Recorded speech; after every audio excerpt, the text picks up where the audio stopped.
আল্লাহ আমার রব, এই রবি আমার সব। দামে দামে তন মনে তারি অনুভব। তোমার দুনিয়াতে আমি যেদিকে তাকাই, অথই নিয়ামতে ডুবে আছি সবাই। পাক পাখালির গানে শুনি তসবি কলরব, তসবি কলরব। আল্লাহ আমার রব, এই রবি আমার সব। আসসালামু আলাইকুম। প্রিয় দর্শক, আপনারা যারা দেশে আছেন প্রবাসে, সবাইকে জানাই অনেক অনেক প্রীতি ও শুভেচ্ছা। শুরু হলো অ্যান্টিবাই আয়োজিত এবং লাভ হলো নিবেদিত অনুষ্ঠান আপনার জিজ্ঞাসা। আপনাদের সাথে আছে আমি জয়নুল আবেদিন আজাদ। আর আপনাদের মনোজাগা প্রশ্নের জিজ্ঞাসার জবাব দিচ্ছেন বিশিষ্ট আলেম ডক্টর মোহাম্মদ সাইফুল্লাহ। আসসালামু আলাইকুম রহমতুল্লাহি ওয়া বারাকাতুহু। প্রিয় দর্শক, চলুন তাহলে জিজ্ঞাসার জগতে। শুরুতেই একটি চিঠি, এই চিঠিটি পাঠিয়েছেন রাশিদুল ইসলাম নাটোর থেকে। আপনি বেশ অনেকগুলো প্রশ্ন করেছেন, আমরা আজকেও আপনার কিছু প্রশ্নের জবাব দেওয়ার চেষ্টা করছি। আপনি লিখেছেন, কোনো বাবার 3টি সন্তান আছে, তিনি যদি ইচ্ছে করে কোনো একটি সন্তানকে সব কিছু সম্পত্তি দিয়ে যেতে চান, তাহলে তিনি কি সেটা পারবেন? না, এটি হারাম, জুলম এবং অন্যদের অধিকার নষ্ট করা। এটা কোনোভাবেই হালাল নয়। সম্পদের যে বন্টন, এই বন্টনের বিষয়টি ইসলামী শরীয়তের মধ্যে সুনির্দিষ্ট এবং আল্লাহ রাব্বুল আলামিনের পক্ষ থেকে নির্ধারিত। সরাসরি আল্লাহ সুবহানাহু ওয়া তাআলা এই বন্টনের দায়িত্ব নিয়েছেন।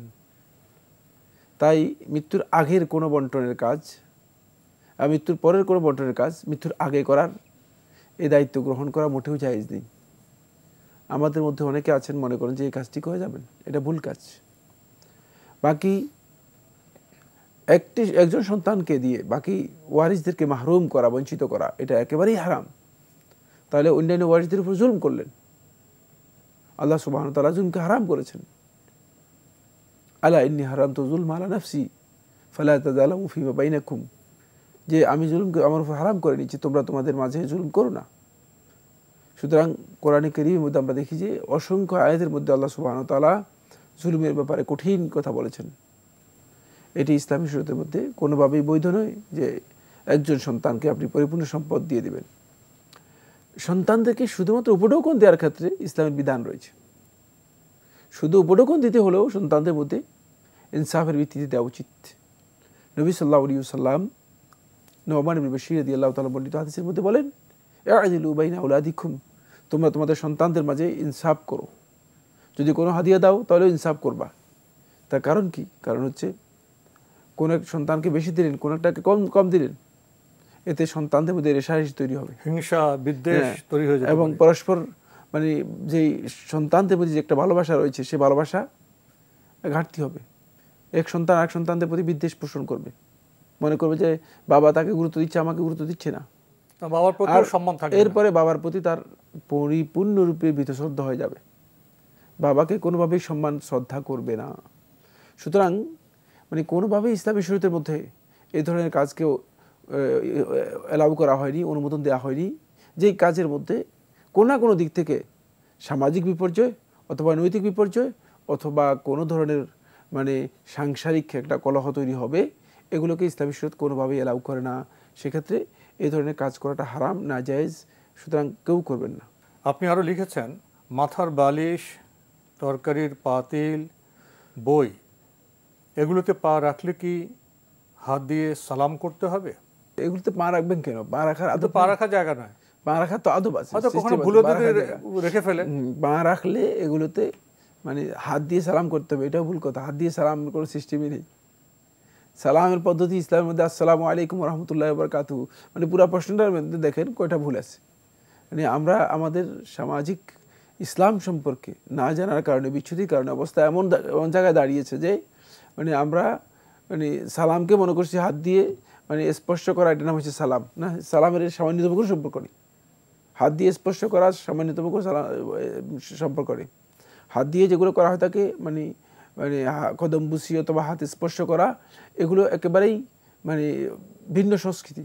ইসলামের সাথে এগুলো সামান্যতম কোনো সম্পর্ক নেই। এই ভিন্ন সংস্কৃতি থেকে এগুলো আমরা আমাদের মধ্যে আমদানি করে আরেকটি বিপর্যয় আমরা নিজেদের জন্য ডেকে এনেছি। প্রথম মাসালা যেটা, সেটা হচ্ছে এগুলোতে পা রাখার প্রশ্নই আসে না। পা রাখবেন কেন আপনি? 2 নম্বর যে কথাটি, সেটা হচ্ছে এগুলোর মধ্যে কোনো কারণে যদি পা লেগে যায় তাহলে এটা মিস্টেক, ভুল, এতে কিছু করার নেই। এখানে কোনো সদকা নেই, ফিদিয়া নেই, কাফারা নেই, কিচ্ছু নেই। যদি কোনো কারণে ভুলে লেগে গেল তাহলে আপনি মানে ভুল হয়েছে, ভুল হতে পারে, ভুল হয়ে একজনের গায়ের মধ্যে যদি আপনার পা লেগে যায় কিছু করার নেই, আপনি সরি বলতে পারেন যেহেতু মানুষ। কিন্তু ড্যাগের মধ্যে পা লেগে গেলে, বইয়ের মধ্যে পা লেগে গেলে বইকে সরি বলবেন, মানে বই তো মানুষ না, মানে সরি বলার এখানে কিছুই নেই। সুতরাং এখানে সরি টরি কিছুই নেই, নিজেই সরি আর কি। এখানে নিজে যে কাজটা ভুল হয়েছে এটা আপনি বুঝতে পারবেন, সতর্ক হবে যে এই কাজটা শুদ্ধ নয়। আর 3 নম্বর যে বিষয়টি, সেটা হলো সালাম বা কুর্নিশ করা এক জিনিস নয়। হাত দিয়ে স্পর্শ করা, হাত দিয়ে কোনো জিনিসকে কুর্নিশ করা, গোড় করা, এগুলো আমাদের সংস্কৃতির মধ্যে নেই। সুতরাং এটা কোনো পবিত্রতার দিকও নয় এবং এটি সালামের পদ্ধতিও নয়। সুতরাং এখানে সালামের কিছুই নেই। এই কাজটি কোনো ধরনের মানে আদবের মধ্যে পড়ে না, শিষ্টাচারের মধ্যে পড়ে না। আমাদের শিষ্টাচারের মধ্যে এগুলো নেই। প্রিয় দর্শক, আপনি আরও লিখেছেন, কোনো বাবা তার একটি ছেলেকে 10 লক্ষ টাকা চাকরির জন্য বা ব্যবসার জন্য দিলেন, কিন্তু তার অন্য ছেলেকে কিছুই দিলেন না। এটা তিনি করতে পারবেন কি? অথবা তার সমস্ত সম্পদ অন্য কোনো মানুষকে তিনি কি দিয়ে যেতে পারবেন? না, কোনো বাবার জন্য এই ধরনের জিনিস জায়েজ নেই যে সন্তানকে একজনকে চাকরির জন্য 10 লক্ষ টাকা দিলেন আর অন্যদেরকে দেন নেই, কিছুই দেন নেই। তাহলে তো তিনি জুলুম করলেন অন্যদের উপর। এখন অন্যদের চাকরির জন্য তাহলে তাকে ব্যবস্থা করে দিতে হবে। 10 লক্ষ টাকা যদি তাদেরকে দিয়ে থাকেন, অন্যরা চাকরির জন্য তার কাছে 10 লক্ষ টাকা চাইতে পারেন। সুতরাং সেক্ষেত্রে তার মানে এই ধরনের কাজ করা জায়েজ নেই। কিন্তু এটার সাথে আরেকটি মাসআলা ভিন্ন, সেটা হলো এই, যেমন 3 সন্তান রয়েছে, 3 সন্তানের চাহিদা আছে, কিন্তু সবার চাহিদা সমান নয়, কারো একটু বেশি কারো একটু কম। সেক্ষেত্রে কম বেশি করতে পারবেন নিডস মানে বেস, প্রয়োজনের কারণে।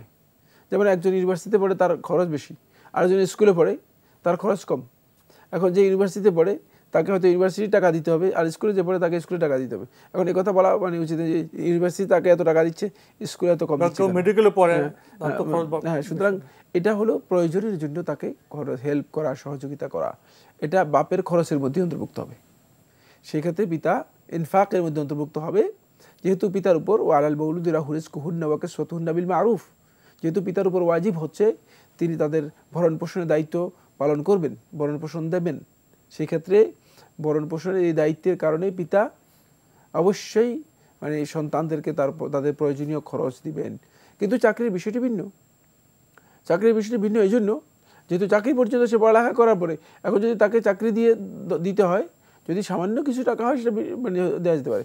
10 লক্ষ টাকা তাকে অতিরিক্ত দিয়ে যদি চাকরি দিতে হয়, তাহলে বাকিরা যদি মানে পরবর্তী সময় বলে যে 10 লক্ষ টাকা করে আমাদেরকে দেন চাকরির জন্য, তাহলে আমরাও চাকরি করতে পারি। তা সেক্ষেত্রে কিন্তু মানে পিতার জন্য এটা কঠিন হয়ে যাবে।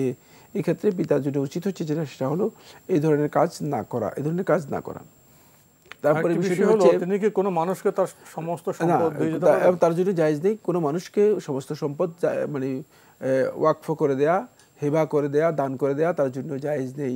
শুধু এটা জায়েজ নেই যে তা নয়, বরং আল্লাহর রাস্তায় ওয়াকফ করে দেওয়া জায়েজ। মানে অন্য মানুষকে এত দূরের কথা, তার তো উত্তরাধিকার আছে। তার যেহেতু আল্লাহ সুবহানাহু ওয়া তাআলা এটা পছন্দ করেন না, এই জন্য আল্লাহ নবী সাল্লাল্লাহু আলাইহি ওয়াসাল্লামের কাছে সাদ ইবনে আবি ওয়াক্কাস রাদিয়াল্লাহু তাআলা আসলেন, বললেন হে আল্লাহ রাসূল সাল্লাল্লাহু আলাইহি ওয়াসাল্লাম, আমার তো মেয়ে 2টা শুধু, আমার তো সম্পদ অনেক রয়েছে, তো আমি কি পুরো সম্পদ আল্লাহর রাস্তায় দিয়ে দিব, না মেয়েদের জন্য কিছু রেখে কিছু দেব? তো রাসূলুল্লাহ সাল্লাল্লাহু আলাইহি ওয়াসাল্লাম বললেন যে না, তুমি পুরো সম্পদ দেবে না, কিছু তোমার মেয়েদের জন্য রাখবে, মেয়েদেরটা রাখবে, আর বাকিটা আল্লাহর রাস্তায় দিতে পারো। বলে তাহলে অর্ধেক করি, অর্ধেক আল্লাহর রাস্তা, অর্ধেক মেয়েদের জন্য। রাসূলুল্লাহ বলে অর্ধেক বেশি, বলে তাহলে 3 ভাগ করি, 3 ভাগের 1 ভাগ মানে রাখবো, আর মানে 3 ভাগের 1 ভাগ দিয়ে দিব, আর 3 ভাগের 2 ভাগ রাখবো। তখন আল্লাহ নবী সাল্লাল্লাহু আলাইহি ওয়াসাল্লাম বলে 3 ভাগের 1 ভাগও বেশি, ওয়াসসুলুসু কাসীর, হাদিসের মধ্যে এসেছে 3 ভাগের 1 ভাগও বেশি। মানে আল্লাহ শুধু আল্লাহর রাস্তায় দেওয়ার ক্ষেত্রে 3 ভাগের 1 ভাগকে আল্লাহ নবী সাল্লাল্লাহু আলাইহি ওয়াসাল্লাম মানে বেশি মনে করতেছেন। তাহলে হকদার যারা রয়েছে, উত্তরাধিকারী যারা রয়েছে, খুবই গুরুত্বপূর্ণ বিষয়, কিন্তু খুবই গুরুত্বপূর্ণ পয়েন্ট। উত্তরাধিকারীদেরকে বন্টন মানে মাহরুম করার উদ্দেশ্যে, বঞ্চিত করার উদ্দেশ্যে যদি কেউ মানে আল্লাহর রাস্তায় দান করে যায়, তাহলে আল্লাহ সুবহানাহু ওয়া তাআলার কাছে সেই দানের মর্যাদা হবে না, সেই দানের মর্যাদা হবে না। এটা অত্যন্ত গুরুত্বপূর্ণ বিষয়। আমরা যাতে উপলব্ধি করতে পারি। সুতরাং এটা অন্য কাউকে দিয়ে যাওয়ার প্রশ্নই আসে না। যেখানে আল্লাহ রাস্তায় দেওয়ার ক্ষেত্রে আল্লাহ রাসূল সাল্লাল্লাহু আলাইহি ওয়াসাল্লাম সুনির্দিষ্ট নিয়ম নীতির কথা উল্লেখ করেছেন, সেক্ষেত্রে অন্য কাউকে দিয়ে যাবেন এটা হতেই পারে না। অনেকে সন্তানের উপর রাগ করে এমন কাজ করার জন্য না, চিন্তা করেন, এটা ভুল চিন্তা। তার এটা পরিপূর্ণ ভুল। এবং সন্তানদের উপর রাগ করে তিনি যেটা করতে পারেন সেটা হচ্ছে সন্তানদের হয়তো তিনি তার খরচ যদি সন্তানরা নিজেদের জীবন যাপন করতে পারে, উপার্জন করতে পারে, তাদেরকে খরচ তিনি না দিবেন না। কিন্তু মৃত্যুর পরের বিষয় ফয়সালা তিনি করবেন না, কারণ মৃত্যুর পরের ফয়সালা এর মালিক তো একজন রয়ে গেছে, ইসলাম দিয়েছে। সুতরাং মৃত্যুর পরের বিষয়টি বন্টনের দায়িত্ব যার উপর রয়েছে তিনিই বন্টন করবেন। এই ক্ষেত্রে কোনো ব্যক্তি ইচ্ছাকৃতভাবে এই কাজটি নিজের হাতে তুলে নেবেন না। এটা হলো আইন হাতে তুলে নেওয়ার মতো এত অপরাধ, এত ভয়ঙ্কর একটা অপরাধ, আল্লাহ সুবহানাহু ওয়া তাআলার কাছে অপছন্দনীয়। এই জন্য আপনি যদি মানে মিরাসের আয়াতগুলো, মানে উত্তরাধিকারের যে আয়াতগুলো রয়েছে সেগুলো পড়েন, আপনি দেখতে পাবেন প্রত্যেকটি আয়াতের মধ্যে আল্লাহ সুবহানাহু ওয়া তাআলা ওসিয়ত দিয়ে শুরু করেছেন। ইউসিকুমুল্লাহু ফি আওলাদিকুম লিযযাকারি মিসলু হাদ্দিল উনসায়াইন। ওসিয়ত শব্দ দিয়ে শুরু করেছেন আল্লাহর পক্ষ থেকে। এটা ওসিয়ত। ওসিয়তটা কখন হয়? ওসিয়তটা এমন মানে চরম বক্তব্য, মানে মানুষের চরম মুহূর্তে শেষ দিকে মানুষদেরকে যে অন্তিম মানে উপদেশগুলো দিয়ে যান, এর মধ্যে এটাকে বলা হয় তাকে ওসিয়ত। সুতরাং এটা আল্লাহর পক্ষ থেকে একটা মানে এমন একটি বিষয় যেটা ওসিয়ত হিসেবে আল্লাহ রাব্বুল আলামিন বান্দাদের কাছে তুলে ধরেছেন। আল্লাহ আমার রব, এই রবি আমার সব। আল্লাহ আমার রব, এই রবি আমার সব। রাশিদুল ইসলাম, আপনার চিঠি আমরা পড়ছিলাম, আপনি আরও লিখেছেন, টিউব মেহেদি মেয়েরা হাতে পায়ে ব্যবহার করে থাকেন, এতে চামড়ার উপর যে আবরণ পড়ে তার ফলে তাদের অজু, গোসল এগুলো হবে কি? কোথায় আবরণ দেখেছেন? মেহেদির কালার যেটা রয়েছে, কালারের মধ্যে কোনো আবরণ নেই। এটা রং আছে, এটা রং আছে, আবরণ নেই। সমস্ত রঙের মধ্যে আবরণ নেই। সুতরাং এই ধরনের মেহেদি ব্যবহার করলে উজুতে কোনো ধরনের সমস্যা নেই, উজুতে কোনো ধরনের সমস্যা নেই। এটা আসলে কোনো ধরনের আস্তরণ পড়ে না, যার কারণে মানে চামড়া ঢেকে যায়। মানে চামড়ার উপর মানে শুধুমাত্র কালারটা বসে, চামড়া ঠুবু ঠিকই থেকে যায়, চামড়া থেকে যায়। ফলে দেখা যায় আপনি যখন পানি দিবেন মানে এটা ভিজে যাবে। আর যদি আস্তরণ হতো তাহলে পানি দিয়ে এটা ভিজতো না, আস্তরণ হলে পানিটা পড়ে যেত, সোজা পড়ে যেত। খুব সহজ বিষয়, এটিকে মানে কোনোদিন কঠিন করবে না। লা তুশাদ্দিদু আলাইকুম, নিজেদের উপর কোনো বিষয়কে কঠিন করে নিও না। ফায়ুশাদ্দিদুল্লাহু আলাইকুম, তাহলে আল্লাহ তাআলা আর কঠিন করে দেবেন। আল্লাহর বান্দাদের দায়িত্ব হচ্ছে নিজের উপর কঠিন করে নেওয়ার চেষ্টা করবেন না। কারণ আপনি নিজের উপর কঠিন করতে গেলে দেখবেন যে আল্লাহর পক্ষ থেকে সেটা আরও কঠিন হয়ে যাবে। কঠিন হয়ে যাওয়ার অর্থ হচ্ছে আপনি আর নিজের জীবন সংকীর্ণ হয়ে যাবে, চলতে পারবেন না। আমরা জানলাম, প্রিয় দর্শক আরও লিখেছেন, বিয়ের সময় মেয়ের বাবা যদি ছেলেকে খুশি হয়ে কিছু দিতে চান তাহলে সেটা নেওয়া যাবে কি? কিছু বলতে কি বোঝাচ্ছে? যদি কোনো হাদিয়া গিফট উপহার হয় তাকে সেটা নেওয়া জায়েজ, কোনো অসুবিধা নেই। নবী সাল্লাল্লাহু আলাইহি ওয়াসাল্লাম হাদিয়া গ্রহণ করতেন। তাহাদাউ তাহাব্বু, হাদিসের মধ্যে রাসূলুল্লাহ সাল্লাল্লাহু আলাইহি ওয়াসাল্লাম ইরশাদ করেছেন, তোমরা পরস্পর হাদিয়া বিনিময় করো, তাহলে তোমাদের মধ্যে ভালোবাসা তৈরি হবে। হাদিয়া বিনিময়ের বিষয়টি ইসলামের শরীয়তের মধ্যে সম্পূর্ণ জায়েজ। সাহাবায়ে কেরামদের আমল থেকে নবী সাল্লাল্লাহু আলাইহি ওয়াসাল্লামকে হাদিয়া দেওয়া হতো, নবী সাল্লাল্লাহু আলাইহি ওয়াসাল্লাম হাদিয়া কবুল করতেন, হাদিয়া গ্রহণ করতেন। সুতরাং হাদিয়া জায়েজ, এতে কোনো ধরনের মানে নাজায়েজ কিছুই নেই। জানলাম, প্রিয় দর্শক, খুবই গুরুত্বপূর্ণ বিষয়ে আমাদের হাতে একটি চিঠি পাঠিয়েছেন প্রিমিয়ার ব্যাংক, শনির আখড়া, ঢাকা থেকে। আপনার আগের চিঠি অনেক প্রশ্ন, আমরা এখন আপনার 13 নম্বর প্রশ্ন পড়তে চাই। লিখেছেন, আল্লাহ তাআলার হাতে রিজিক রয়েছে, এখানে হাতে বলতে কি বোঝানো হয়েছে? কুলিল্লাহুম্মা মালিকাল মুলকি তুতিল মুলকা মান তাশা ওয়া তু'ইজ্জু মান তাশা ওয়া তুযিল্লু মান তাশা বিয়াদিকাল খায়র, এটা রয়েছে। রিজিক শব্দটি আসছে কিনা? রিজিক বিয়াদিকাল খায়র, তাবারাকাল্লাযী বিয়াদিহিল মুলক ওয়া হুয়া আলা কুল্লি শাইইন কাদির। আল্লাহ সুবহানাহু ওয়া তাআলার হাতের মানে বিষয়গুলোকে আল্লাহ রাব্বুল আলামিন নির্দিষ্ট করে দিয়েছেন। বিয়াদিহি রিজক এই কথা উল্লেখ করেন নাই। এই বক্তব্য কোত্থেকে কোট করেছেন সেটা আমি জানি না। বিয়াদিকাল খায়র রয়েছে। খায়র, রিজিক শুধু রিজিককে বোঝায় না, অনেক কিছুকে বোঝায়। মানে আল্লাহ রাব্বুল আলামিনের হাত বলতে এখানে আল্লাহ সুবহানাহু ওয়া তাআলার হাত যেটা, সেটাকে বোঝানো হয়েছে, কোনো সন্দেহ নেই। কিন্তু হাত এর অনেক অর্থ হতে পারে, অনেক কিছু হতে পারে হাতের মধ্যে। তবে মানে এখানে হাত বলতে আল্লাহ সুবহানাহু ওয়া তাআলার মানে হাত বলতে আমরা স্বাভাবিকভাবে হাতে যে অনুবাদ রয়েছে সেই অনুবাদেই বুঝি। বাকি মানে আমার হাতে রয়েছে, এর অর্থ এই নয় যে মানে হাতের মধ্যে রেখে দিয়েছি, মানে হাতের অর্থাৎ সম্পূর্ণরূপে আল্লাহ রাব্বুল আলামিনের নিয়ন্ত্রণের মধ্যেই সেটা রয়েছে। যদি এমন বিষয় হয়ে থাকে তবে মানে আপনি সুনির্দিষ্ট হাদিস অথবা কোরআনের কোনো আয়াত বললে তাহলে আমরা বলতে পারতাম যে সেখানে এর মিনিং কী হবে। আর আমার মনে হচ্ছে যে এই মিনিংটা, এই যে কথাটি আপনি উল্লেখ করেছেন সেটি সঙ্গত হয়নি, মানে নস এর মাধ্যমে সাব্যস্ত হয়নি, এইভাবে নস আসেনি। আরও লিখেছেন, ওই ব্যক্তি জান্নাতে যাবে না যে পেট পুরে খায় আর তার প্রতিবেশী অনাহারে থাকে, এটি কি সহিহ হাদিস? আর কিভাবে নারীরা জানবে তাদের প্রতিবেশীর খাবার নেই? ধন্যবাদ, এটি সহি হাদিস, ঠিকই বলেছেন আপনি। যে হাদিসের কথা উল্লেখ করেছেন এটা সনদের দিক থেকে সহি। রাসূলুল্লাহ সাল্লাল্লাহু আলাইহি ওয়াসাল্লাম বলেছেন, লা ইয়াদখুলুল জান্নাতা, ওই ব্যক্তি জান্নাতে প্রবেশ করবে না যে ইয়াকুলু শাবআন, সে খাবে একেবারে পরিতৃপ্ত হয়ে, ওয়াজারুহু জায়া, অথবা মানে জিআন, জিরানুহু জিআন, তার প্রতিবেশীগণ ক্ষুধার্ত থাকবে। এটা সহিহ হাদিস। প্রতিবেশীর ক্ষুধার্ত হওয়ার বিষয়টি কিভাবে জানবে? খুবই সহজ বিষয়। প্রতিবেশীর হকের মধ্যে একটি হক হচ্ছে প্রতিবেশীর খোঁজখবর নেওয়া। মানে আপনার পাশে প্রতিবেশী যারা আছে তারা কি অবস্থায় আছে, তাদের সুস্থতা অসুস্থতা, ভালো মন্দ, তাদের মানে ক্ষতি, তারপরে কল্যাণ অকল্যাণ, মানে খারাপ ক্ষতি ভালো ইত্যাদি, এগুলোর খোঁজখবর নেওয়া এটা খুবই ইম্পর্টেন্ট বিষয়। যদি আপনি প্রতিবেশীর এই খোঁজখবরগুলো না নেন তাহলেই আপনি মূলত মানে বুঝবেন যে প্রতিবেশী না খেয়ে মানে মরে যাচ্ছে। এই জন্য রাসূলুল্লাহ সাল্লাল্লাহু আলাইহি ওয়াসাল্লাম এমন একটা কথা বলেছেন যে কথা দিয়ে মানে প্রতিবেশীর মূল মানে বিষয়গুলো আপনাকে কি করতে হবে, তদারকি করতে হবে, এটা বুঝিয়েছেন। মানে কারণ সে তো আপনার কাছে এসে কোনোদিন ভিক্ষা চাইবে না। প্রতিবেশী ব্যক্তি ভিক্ষুক হলে ভিক্ষা চাইতে পারে, ভিক্ষুক ব্যক্তিরা ভিক্ষা চায়, কিন্তু প্রতিবেশী এমন যে কখনো ভিক্ষা চাইবে না আপনার কাছে এসে। ফলে আল্লাহ নবী সাল্লাল্লাহু আলাইহি ওয়াসাল্লাম প্রতিবেশীর খোঁজখবর নেওয়ার জন্য, ভালো মন্দ জানার জন্য, কল্যাণ অকল্যাণ সম্পর্কে খোঁজখবর জানার জন্য রাসূলুল্লাহ সাল্লাল্লাহু আলাইহি ওয়াসাল্লাম একটা পদ্ধতি দিয়েছেন। সেই পদ্ধতিটা হচ্ছে এই যে আপনি যখনই খোঁজখবর নেবেন তখনই আপনি তার অবস্থা সম্পর্কে জানতে পারবেন। আর এর মধ্যে একটা হচ্ছে যে আপনার সবসময় খেয়াল থাকবে যে আমি তো ভালো করে খেলাম, আমার পাশে যে প্রতিবেশী আসে সে খেয়েছে কিনা, তাহলে আপনার অবশ্যই তার জন্য খোঁজখবর নেবেন।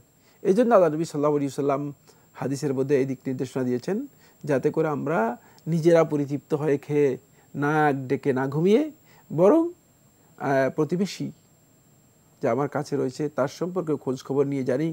তাকে আপনি দেখা হলে কী খবর, কী অবস্থা, খাওয়া দাওয়া কেমন হয়েছে, আজকে কী খেয়েছেন, কী অবস্থা, মানে কোনো সমস্যা আছে কি না, তাহলে দেখবেন যে হয়তো তিনি বলতে পারেন যে আমার একটু এই প্রবলেম আছে। দুর্ভাগ্যের বিষয় হচ্ছে আমাদের, আপনি কি নাম দিয়েছিলেন এই যে সভ্যতা, কি সভ্যতাটা, পাপেট সভ্যতা না? পাপেট সভ্যতা। আমাদের পাপেট সভ্যতার অবস্থা এমন হয়েছে যে সেটা হলে যে ছয়তলা যিনি আছেন, দোতলা যিনি আছেন, তিনতলা যিনি আছেন কেউ কারো কোনো চিনেনি না, প্রতিবেশী কিন্তু চিনেনি না।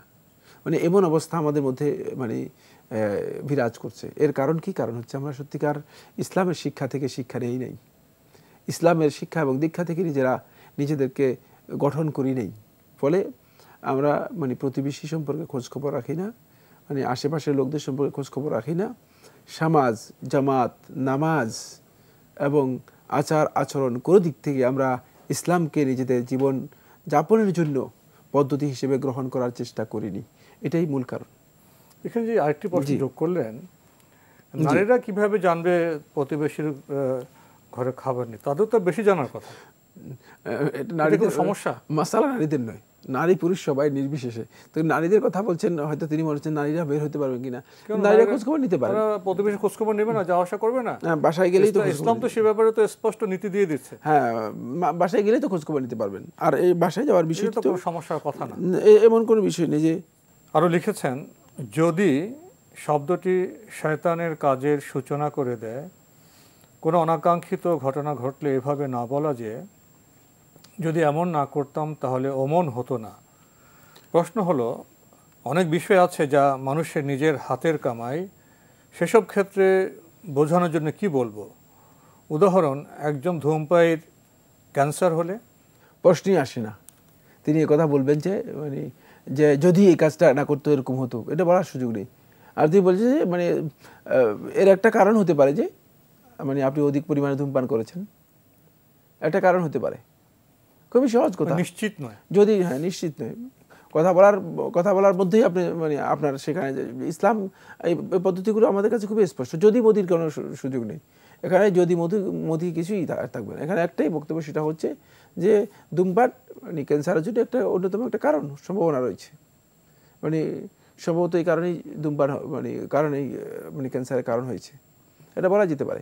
কিন্তু যদি ধূমপান না করতে মানে এটা এই ধরনের বক্তব্য ঠিকই বলেছেন, এখানে শয়তান একটা স্থান নেয়ার সুযোগ করে। ফাইন্না লাউ তাফতাহু বাবা শাইতান, রাসূলুল হুদা সাল্লাল্লাহু আলাইহি ওয়াসাল্লাম হাদিসে ইরশাদ করেছেন, এই লাউ যদি, যেমন আমরা যদি এটা করতাম, যদি এটা করতাম, যদি এটা, অনেককে দেখা যায় মানে যদি দিয়ে আমাদেরকে প্রশ্ন করতে করতে বিরক্ত করে ফেলছে। যদি রাস্তা না বেরোতো তাহলে হয়তো অ্যাক্সিডেন্ট হতো না। আমি জিজ্ঞেস করলাম যে যদি মানে কি, কবে ঘটেছে এগুলা? যদি না ঘটলে প্রশ্ন জিজ্ঞেস করবেন, অন্যথায় যদি দিয়ে কোনো প্রশ্ন নেই। কারণ যদিটা শয়তানের একটা ওয়াসওয়াসা, শয়তানের একটা অবলম্বন। সুতরাং এগুলো থেকে আমাদেরকে ফিরে আসতে হবে, আমাদের মানে সব বাস্তবতার মানে দিকে আসতে হবে। যদি এটা প্রমাণ হয় যে কোনো জিনিসকে সবব হিসেবে আখ্যায়িত করা হয়েছে, কারণ হিসেবে আখ্যায়িত করা হয়েছে, সেই ক্ষেত্রে মানে ওই অপরাধটাকে ওই সববের দিকে নিসবত করা জায়েজ, না জায়েজ নয়। যেমন কোনো ব্যক্তি তিনি যদি বিষ পান করেন তার মৃত্যু হবেই, স্বাভাবিক কথাই, এবং এটা খুবই স্পষ্ট কথা। এখানে আর মানে কনফিউশন নেই, এখানে শয়তান আসার কোনো সুযোগ নেই। যেখানে কনফিউশন নেই, শয়তান আসার যে সুযোগ নেই, সেখানে আপনি এখানে মানে এই কথা বলতে পারেন যে এই লোকটা মদ পান করেই মারা গিয়েছে, যদি বিষ পান করে মারা গিয়েছে। বিষ পান যদি না করতো তাহলে তার হয়তো মৃত্যু হতো না, কারণ বিষ পানটা তার জন্য এটা কারণ তো সুস্পষ্ট কারণ রয়েছে, এখানে সুস্পষ্ট কারণ রয়েছে, সেটি ইসলামী শরীয়তের মধ্যে বৈধ, না জায়েজ নয়। কিন্তু এমন বিষয় যে বিষয়গুলো কোনোভাবে কারণ শরীয়তের মধ্যে কারণ হিসেবে আখ্যায়িত করা হয়নি, অথবা কোনোভাবে এটাকে মানে এই কাজের জন্য সবব হইতে পারে না, আন্দাজের উপর সেটাকে মানে কারণ হিসেবে বলে দেয়া, এটা শয়তানের একটি মানে বড় ধরনের একটা মানে ওয়াসওয়াসার একটা অংশ, অথবা ওয়াসওয়াসার একটা দিক। সে এখান থেকে ফিরে আসতে হবে, বেরিয়ে আসতে হবে। আজকে আমাদের এখানে শেষ করতে হচ্ছে। আপনাকে অনেক ধন্যবাদ। আপনাকে অনেক ধন্যবাদ। প্রিয় দর্শক, আমরা এতক্ষণ দেখছিলাম এনটিভি আয়োজিত এবং লাভ হলো নিবেদিত অনুষ্ঠান আপনার জিজ্ঞাসা। আমাদের এই অনুষ্ঠান আপনারা এনটিভি অনলাইনেও দেখতে পারবেন, ভিজিট করুন www.ntvbd.com। এছাড়া ইউটিউবে এবং আমাদের ভেরিফাইড ফেসবুক পেজে অনুষ্ঠান দেখতে পারবেন। প্রিয় দর্শক, চিঠি লিখুন, প্রশ্ন পাঠান আমাদের ঠিকানায়। পরিচালক আপনার জিজ্ঞাসা, এনটিভি, বিএসসি ভবন, 7ম তলা, 102 কাজী নজরুল ইসলাম এভিনিউ, কারওয়ান বাজার, ঢাকা 1215। আপনারা ইমেলও করতে পারেন। আমাদের ইমেল অ্যাড্রেস আপনার জিজ্ঞাসা @ntvbd.com। প্রিয় দর্শক, মহান আল্লাহ আমাদের সবাইকে নিরাপদে রাখুন শান্তিতে। আসসালামু আলাইকুম। আল্লাহ আমার রব, এই রবি আমার সব, দামে দামে তুন মনে তারি অনুভব। আল্লাহ আমার রব, এই রবি আমার সব।